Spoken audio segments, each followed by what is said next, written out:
இந்த நிலையில் மதுரையில் நடிகை குஷ்புவை அழைத்து பொங்கல் விழா கொண்டாடிய பாஜக மகளிர் அணியினர் ஒரே ஒரு பானையில் மட்டும் நிஜமாக பொங்கல் வைத்தனர்.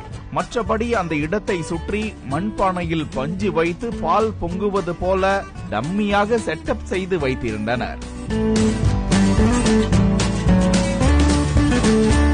செய்தியாளர்கள் படம் பிடிப்பதை பார்த்ததும் உண்மையாகவே தீமூட்டி பொங்கல் இடுவது போல அந்த செட்டப் பானை அருகில் அமர்ந்து பொங்கல் இடுவது போல மகளிர் அணியினர் நடித்தனர்.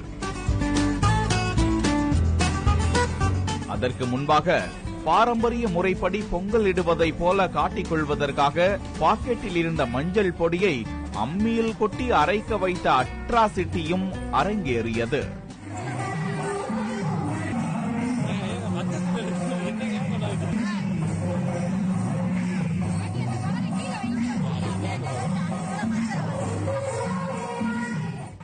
அருகில் தொண்டரணி பெண் ஒருவர் பூமி அதிர உலக்கையுடன் வெற்று குந்தானியை இடித்துக் கொண்டு நிற்க, அரிசியில்லா ஆட்டு உரலை சின்சியராக ஒரு பெண் தொண்டர் சுற்றி கொண்டிருந்தார்.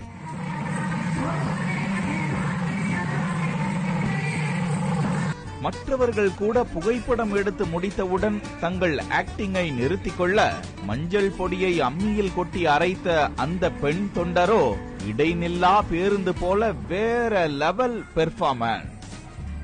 பாஜக மகளிர் அணியால் இனி மதுரையில் மல்லி மட்டுமல்ல, பஞ்சு பொங்கலும் ஃபேமஸ் தான்.